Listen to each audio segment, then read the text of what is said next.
Do do do do do do do. Oh, hello. I can't get the I Dream of Jeannie theme out of my mind, especially anytime I see a bunch of leafy greens. It makes me think of her top knot. Hello, and thank you for joining me for Veg with Lisa Live. I am indeed not Barbara Eden. I am Lisa, and this is undoubtedly live, as will be apparent once we get rolling. But first, thank you so much for watching. And if you're watching, please say hi, type in the comments so that I know that you're here and I can say hi whether you're watching live or with the recording, okay? So today we are going to talk about my love affair with leafy greens. Yes, it's true. I am madly, madly in love with leafy greens, and I will tell you why. But first, I want to share something that Hi Rob, do you like leafy greens? I would love to know if you like leafy greens when you sign on. So tell me that you're here and let me know that you're watching. So yes, you heard it. I have this crazy love affair with leafy greens. And why? Well, duh, because they're delicious. I don't eat anything that isn't fun and delicious. Rob says he loves leafy greens. Me too. I don't eat anything that's not fun and delicious.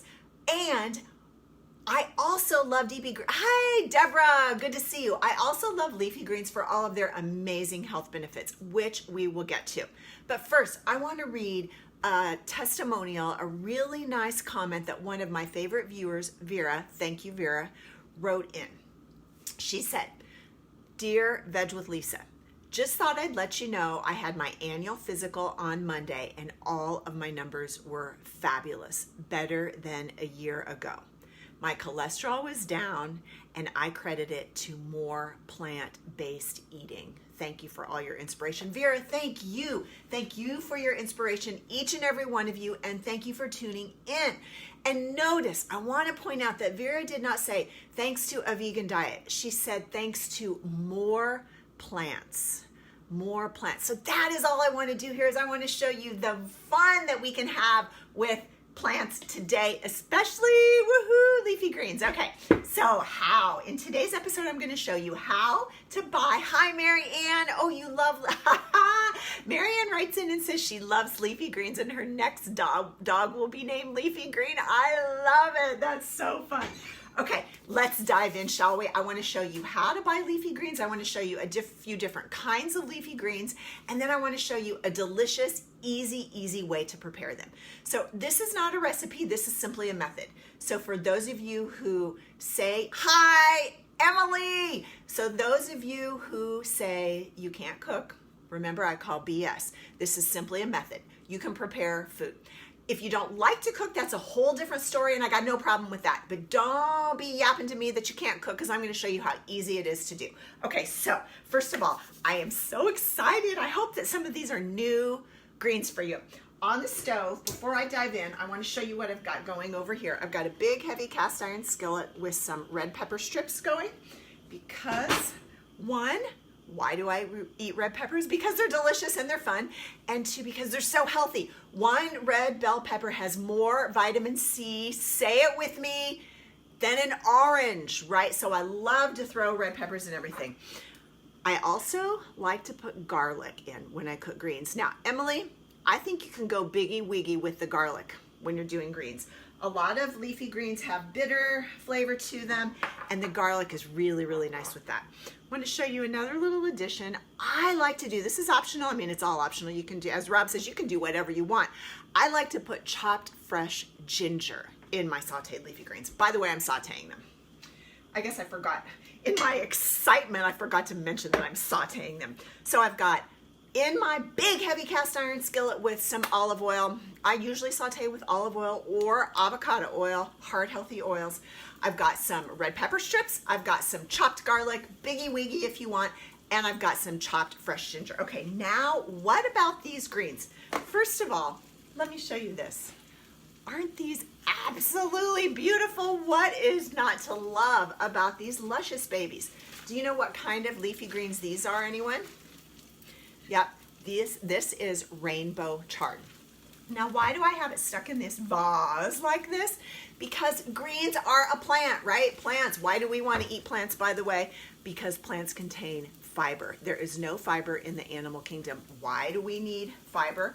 We need fiber for a healthy gut and a healthy immune system. So the only way to get enough fiber is plants. But plants like these leafy greens, they grow out of the ground, right? So many times we're so disconnected with where our food comes from. Easy for me to say. They grow out of the ground like this. So when we harvest them, we're taking away their water source, and they get all shriveled and dried and sound familiar. So sometimes, not always, but I like to bring my leafy greens home and stick them in a vase. Isn't this beautiful? I got these at my local farmer's market because greens are coming into season on Saturday, and these have been sitting around my house like a bouquet. Aren't they beautiful? Okay, so that is the Swiss chard that we're gonna cook. I'm gonna get started on this, and then I'll show you a few more amazing kinds of greens. So let me turn you down here so you can see what I'm about to do. Okay, so the first thing you wanna do, hello, Susan. No, it looks like rhubarb, doesn't it? This definitely looks like rhubarb, but you don't want to eat rhubarb greens because I think they're poisonous. This is Swiss chard.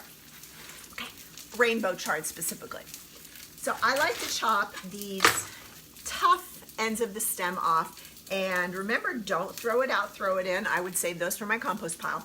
And then I like to use all these little beautiful colored stems. This is definitely don't throw it out, throw it in. If you missed my Reducing Food Waste in the Kitchen episode, you can scroll down a couple of weeks ago and you'll find it. These stems are so nutritious, not to mention, look at the beautiful colors. So I'm gonna throw those in my skillet with my red pepper strips, ginger, maybe biggie weedy garlic. Now, I've already rinsed these ahead of time just for the sake of the show, but normally what I would do is I would cut them first and then put them in a colander and rinse them. It makes a little less mess. So what I like to do normally, oh, there's some more stems I want to get. You want to get the stems in earlier than the greens because, can you hear my skillet sizzling over here? This is live television, friends. I like to get you got to get the greens in sooner because they're thicker and they'll take longer to cook. Then a little bit of sea salt, and remember, sea salt is a whole food. I understand if you have hypertension and you're watching your sodium intake, totally cool, respect that.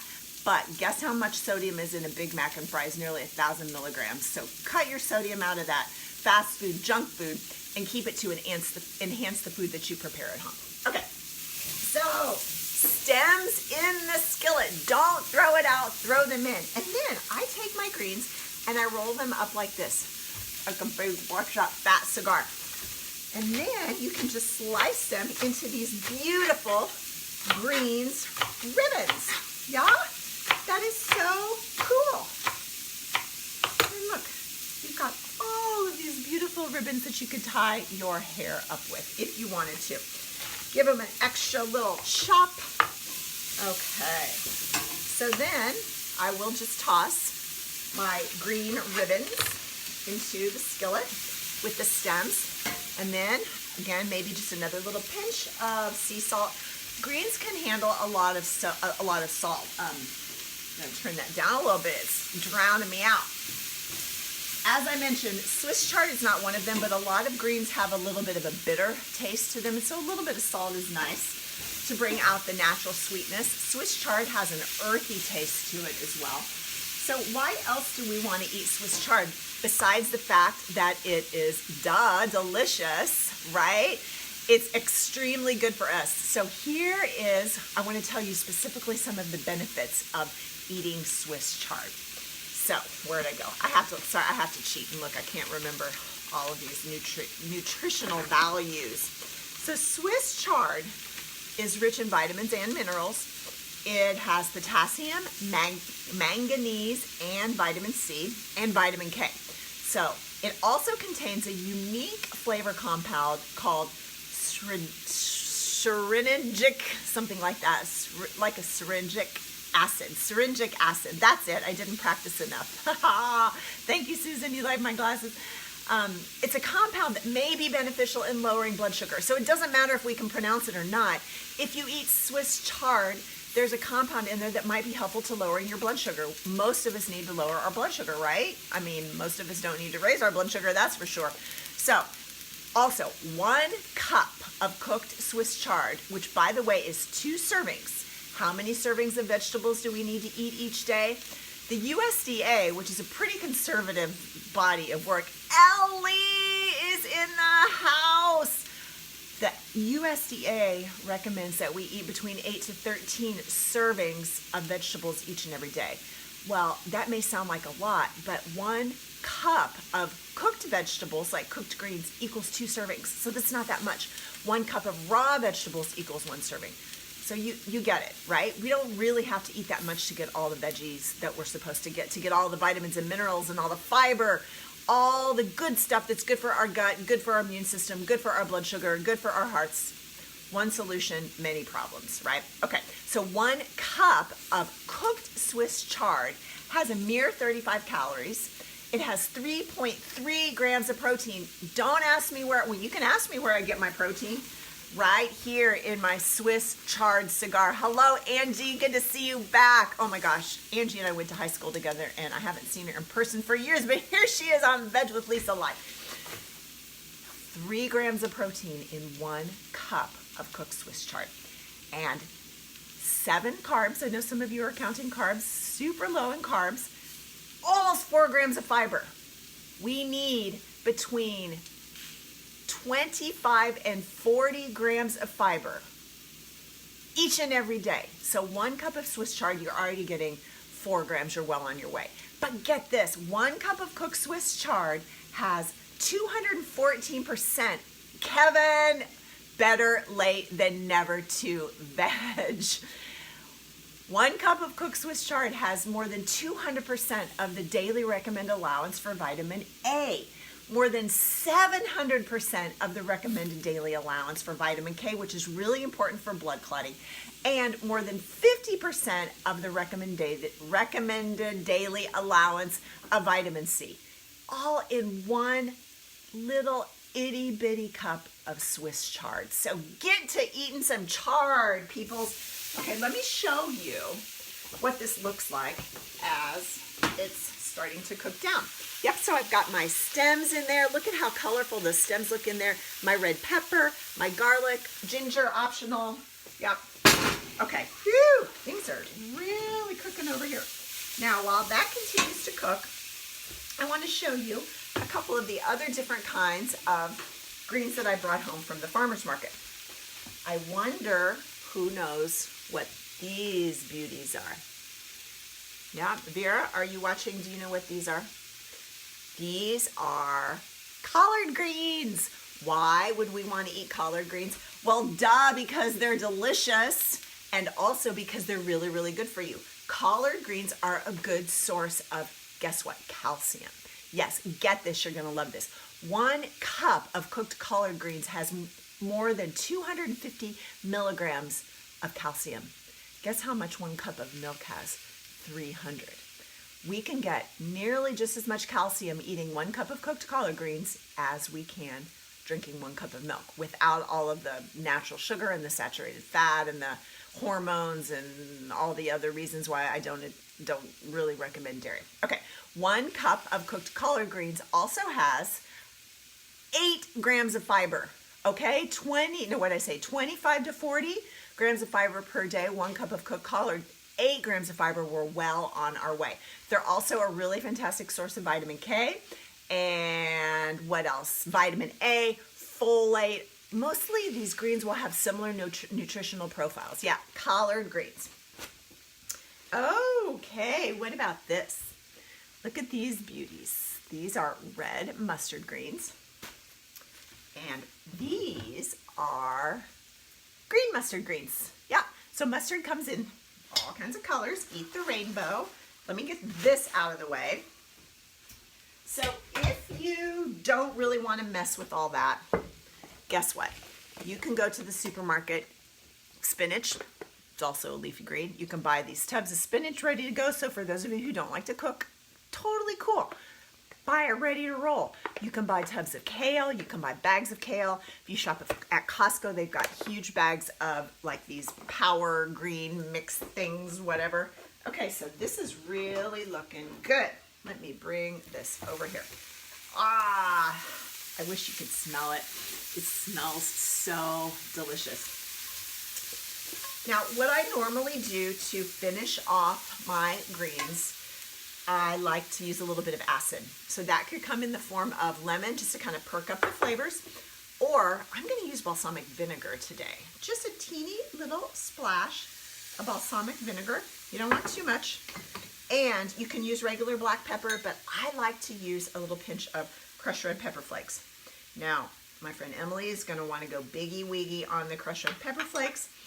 I don't blame her. They go really, really well with the slight bitterness, and there's a little sweetness, especially to the Swiss chard. Okay, so I'm going to set that aside. Oh my gosh, that asked me where I get my strength training hefting a cast iron skillet. Okay, here's some that I cooked earlier, and I want to show you how you can really dress these babies up. So tongs, one of my favorite kitchen tools. So I cooked these earlier with the stems, oh my gosh, with the red pepper. I added some minced garlic, chopped garlic. I can't be bothered to mince anything besides words, and a little bit of fresh ginger as well. So here's what I like to do. I like to go with some pine nuts. You can toast them ahead of time, but careful, they burn really easily. I've got some little sun-dried tomato slivers. If I had some fresh cherry tomatoes, I would use those, but they're not in season yet. I like things to be seasonal. And then I've got some chopped black olives.